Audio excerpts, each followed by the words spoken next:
አርዕስተ ዜና የአዲስ አበባን ቀላል ባቡር የጥገናና አስተዳደር ስራዎች ለ4 ዓመታት ያህል ለሁለት የቻይና ኩባንያዎች የሚያስተላልፍ ስምምነት ተፈረመ።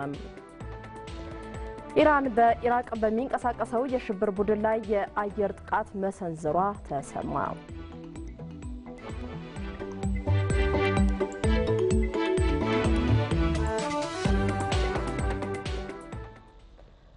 ጤና ይስጥልኝ እንደምን ውላችኋል ተመልካቾቻችን ከቀኑ 7 ሰዓት ሆኗል ከኢትዮጵያ ብሮድካስቲንግ ኮርፖሬሽን የሚተላለፈውን ዜና ይዘን ቀርበናል ከዜናዎቹ ጋር ማህሌት ከተማ አብሬያችሁ ነኝ አብራችሁን ቆዩ የጸረ ሙስና ልዩ ስርዓትና የማስረጃ ህግና የፌደራል የስነ ምግባር ዋና የጸረ ሙስና ኮሚሽን ማቋቋሚያ አዋጁን ለማሻሻል በተዘጋጀ ረቂቅ አዋጅ ላይ የህግ ፍትህ አስተዳደር ቋሚ ኮሚቴዎችና የሚመለከታቸው አካላት ተወያዩ ቀደም ሲል ከነበሩበት አዋጆች ውስጥ አንዳንድ ድንጋጌዎች ግልጽነት የሚጎድላቸውና ላላስፈላጊ ትርጉም በመጋለጣቸው ችግሮቹን ለመፍታት አዋጁን ማሻሻል እንዳስፈለገ ነው የተገለጸው በውይይቱ ወቅት ከሚመለከታቸው አካላት ለቀረቡ ጥያቄዎች ከቋሚ ኮሚቴው ማብራሪያ ተሰጥቷል የወንጀል ህጉ ላይ የተሰራው መቀየር ሳይሆን የማሻሻል ስራ መሆኑንና ከፍትህ ስርዓትና ከመንግስትና ህዝብ ጥቅም አኳያ ለሚከሰቱ ችግሮች መፍትሄ ለመስጠት ታቅዶ መሆኑ ተብራርቷል መድረኩ ትልቅ ግብዓት የተገኘበት መሆኑን ቋሚ ኮሚቴው መግለጹን የዘገበው የህዝብ ተወካዮች ምክር ቤት ኮሙኒኬሽን ዳይሬክቶሬት ነው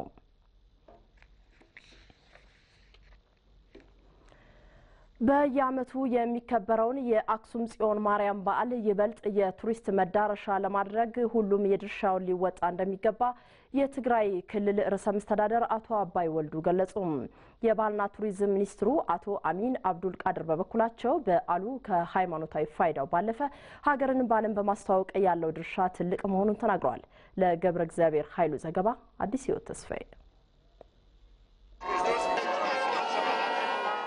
አክሱም የታሪክ የባህል የሃይማኖት እሴቶችና የተፈጥሮ መስህብ ካሏቸው ኢትዮጵያ ከተሞች መካከል አንዷ ናት ከተማዋ የአክሱም ሐውልትን ጨምሮ በስነ ቅርስ ወይም አርኪኦሎጂ ጥናትና ምርምር የተገኙ ቅርሶችን ባለቤት ናት ከዚህ በተጨማሪ ለሀገር ውስጥና ለውጭ ዜጎች መዳረሻ የሆነውና በየዓመቱ ህዳር 21 ቀን የሚከበረው የጽዮን ማርያም ዘንድሮም በደማቅ ስነ ስርዓት ተከብሯል የትግራይ ክልል ርዕሰ መስተዳድር አቶ አባይ ወልዱ የህዳር ጽዮን በዓል ሃይማኖታዊ እሴቱን በጠበቀ መልኩ የቱሪስት መዳረሻ በማድረግ የሀገርን መልካም ገጽታና ባህላዊ እሴቶችን በማስተዋወቅ ሁሉም የድርሻውን ሊወጣ ይገባል ብለዋል በበዓመቱ እና ደመቀ ህዝቢ ወጻተኛታት በደማቅ ሁኔታ በሚከበረው የህዳር ጽዮን በዓል ላይ ለመካፈል በየዓመቱ ወደዚህ የሚመጡ የሀገር ውስጥና የውጭ ሀገር ዜጎች ቁጥር እየጨመረ ነው ይህ በዓል ሃይማኖታዊ በዓልነቱ እንዳለ ሆኖ የቱሪዝም መዳረሻ ለማድረግ ሁሉም የበኩሉን ሊወጣ ይገባል በበዓሉ ላይ ተገኙት የባህልና ቱሪዝም ሚኒስትሩ አቶ አሚን አብዱል ቃድር ለኢትዮጵያ ብሮድካስቲንግ ኮርፖሬሽን እንደገለጹት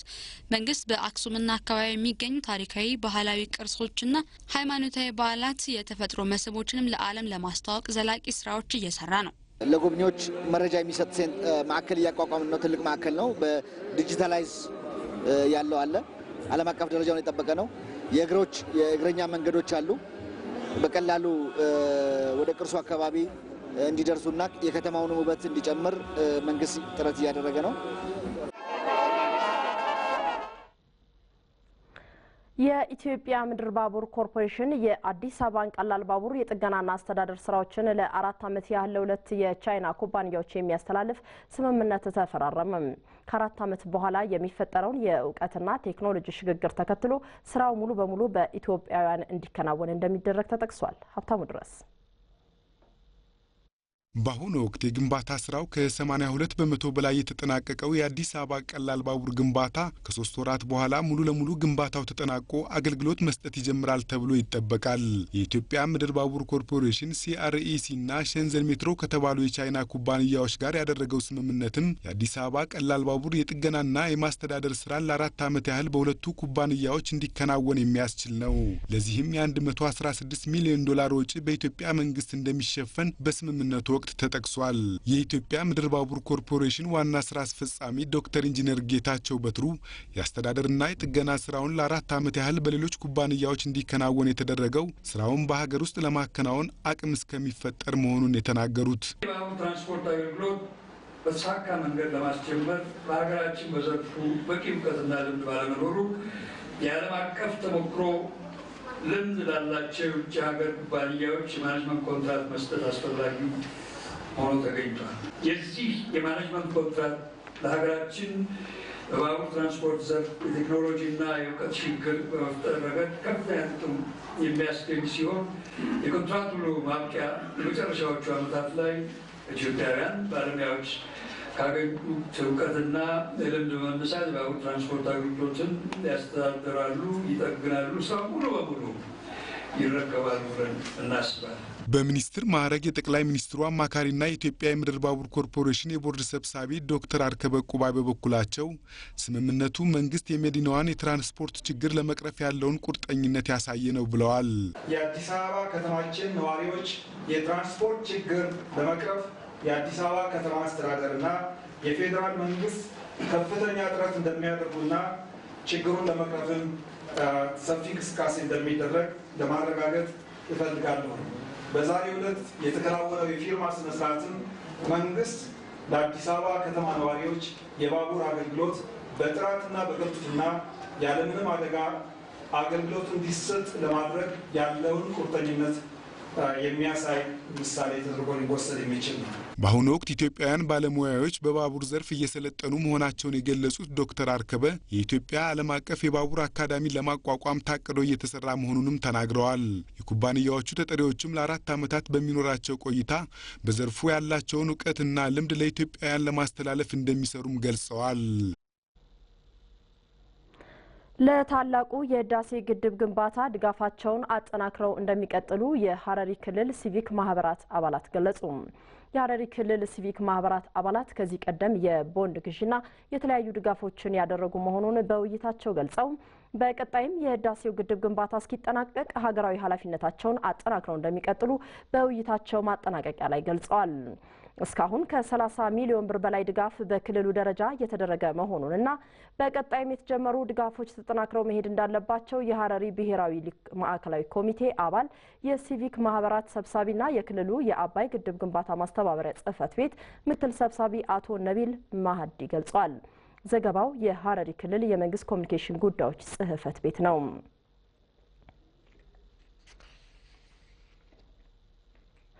በእድገትና ትራንስፎርሜሽን እቅድ ዘመን በክልሉ የመስኖ ልማት ከእቅድ በላይ ማከናወኑን የኦሮሚያ መስኖ ልማት ባለስልጣን ገለጸ።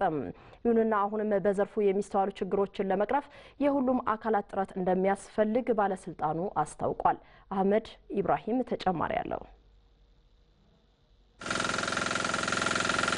የኦሮሚያ ክልል 81 ቢሊዮን ሜትር ኪዩብ የከርሰ ምድርና የገጸ ምድር የውሃ ሀብት እንዳለው መረጃዎች ያሳያሉ። በዚህም በክልሉ የሚገኘውን 3 ሚሊዮን ሄክታር መሬት የማልማት አቅም መኖሩን ከክልሉ የመስኖ ልማት ባለስልጣን ያገኘነው መረጃ ያመለክታል። በክልሉ የሚገኘውን የውሃ ሀብት ስራ ላይ ለማዋልና ምርትና ምርታማነትን ለማሳደግም ዘርፉን የሚመራና የሚያስተዳድር የመስኖ ባለስልጣን በ2005 ዓ.ም በክልሉ ተቋቁሞ በመስራት ላይ ነው። የኦሮሚያ ክልል የመስኖ ልማት ባለስልጣን ዋና ዳይሬክተር አቶ ፈይሳ ተስፋዬ የክልሉን የመስኖ ልማት እንቅስቃሴ አስመልክተው በሰጡት መግለጫ እንዳመለከቱት በክልሉ የመስኖ ልማትን በማስፋፋት ምርትና ምርታማነትን ለማሳደግ በርካታ ጥረቶች ሲከናወኑ ቆይተዋል። በዚህም በእድገትና ትራንስፎርሜሽን እቅድ ዘመን በክልሉ በመስኖ ልማት 425,000 ሄክታር መሬት ለማልማት ታቅዶ ከእቅድ በላይ መከናወኑን አስታውቀዋል። በጂቲፒያችን ላይ የተቀመጠው እቅድ ወደ 425,000 ሄክታር ከቨር ይደረጋል ተብሎ ነበር የታሰበው። ግነኛ ከተቋቋም ጊዜ እንደ ተቋቋም ኦሮሚያ ያላትን ሪሶርስ በሙሉ ሞቢላይዝ አድርጋ መስራት አለባት ብለን ስላመን 1.2 ሚሊዮን ሄክታር ከቨር ማድረግ እንችላለን። በዘርፉ አሁን ላይ አበረታች ውጤቶች መታየት የጀመሩ ቢሆንም አሁንም የቴክኖሎጂ አጠቃቀምን ጨምሮ ሌሎች ውስንነቶች የሚታዩ በመሆኑ ችግሩን ለመቅረፍ የሁሉም አካላት ርብርብ እንደሚያስፈልግ ነው አቶ ፈይሳ የገለጹት። ክረምት ስራችን ጥሩ ከሆነ የመስኖ ልማት ስራ ወደ ጎን የሚተውበት ሁኔታ አለ። አሁንም ቀጣይነት ትግል ያስፈልጋል ብለን ለይተናል። በሌላ በኩል አርሶ አደሩ እና ባለሙያው ባስጨበጠው መጠን ቴክኖሎጂ አጠቃቀም በጣም ውስንነት አለ። በመስኖ ልማት ስራ ላይ የተሳተፈ አርሶ አደር በሙሉ ቴክኖሎጂ በአግባቡ እንዲጠቀም ትግል ማድረግ አለብን። ለዘንድሮ የመስኖ ምርት ዘመንም የተለያዩ ስልጠናዎችን ለአርሶ አደሩና ለአመራሩ መስጠትን ጨምሮ የምርቱን ብዛትና ጥራት ለማሳደግ የሚያስችሉ ዝግጅቶች መደረጋቸውንም አቶ ፈይሳ በሰጡት መግለጫ አስታውቀዋል። 1,700,000 በላይ አርሶ አደሮችን በዘርፉ በማሳተፍ 1.6 ሚሊዮን ሄክታር መሬትን ለማልማት ታቅዶ እየተሰራ ነው። በዚህም 198 ሚሊዮን ኩንታል ምርት ይገኛል ተብሎ ይጠበቃል።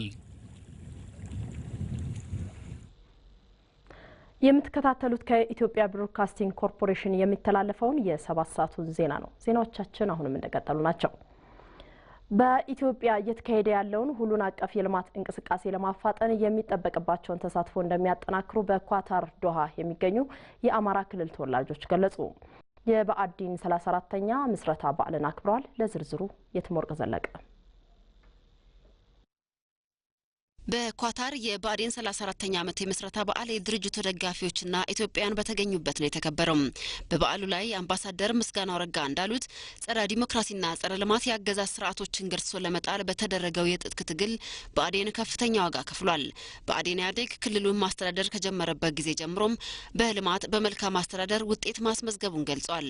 ብአዴን ከመላው የአማራ ህዝብና ከሌሎች የኢትዮጵያ ብሔር ብሔረሰቦችና ህዝቦች ጎን በመሆን ባካሄደው ትግል ነጻና ዲሞክራሲ ሀገር ለመገንባት ከፍተኛ አስተዋጽኦ ከማበርከቱም በላይ የክልሉን ህዝብ በማስተባበር የመሪነት ሚናውን ሲጫወት መቆየቱን ተናግሯል።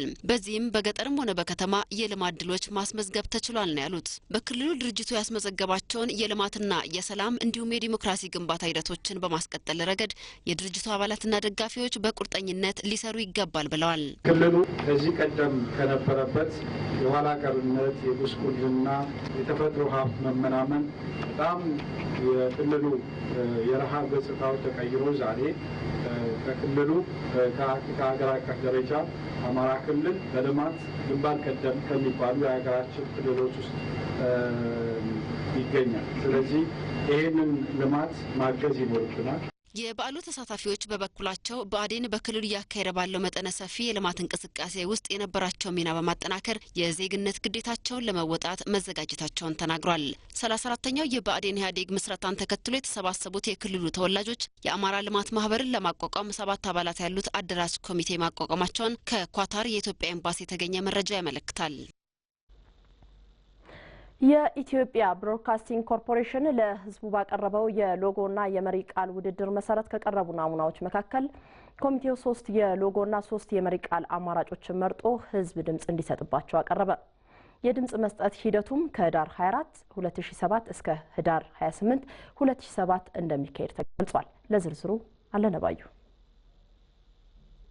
የኢትዮጵያ ብሮድካስቲንግ ኮርፖሬሽን በአዋጅ ቁጥር 886 ዝባር 2006 በአዲስ መልክ ከተዋቀረ ጀምሮ ጣቢያውን የሚገልጹ የተለያዩ መለያዎችን እየሰራ ይገኛል። ቀደም ሲል ኮርፖሬሽኑ የጣቢያውን ሎጎና መሪ ቃል ህዝብ እንዲወዳደርበት ማድረጉ ይታወሳል።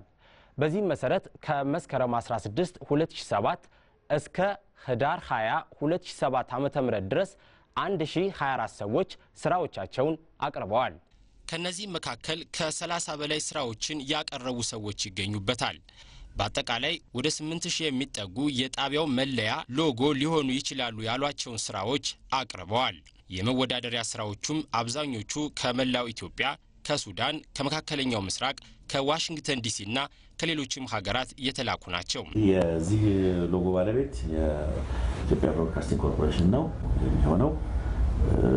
የድርጅቱ ራዕይና ተልዕኮ አለ በዝርዝር የተሰጠ። ከዛ በኋላ ምን መምሰል አለበት ይሄንን ይዘት የሚያሳየው ሎጎ ወጥነቱ፣ ኦሪጂናልነቱ፣ ማራኪነቱ ሲታይ ወዲያው ብዙ የተጠነጠነ የተተረከ ነገር የሌለው ታይቶ በፍጥነት ሊታወስ የሚችል የስነ ውበት ደረጃው ከፍ ያለ በየትኛውም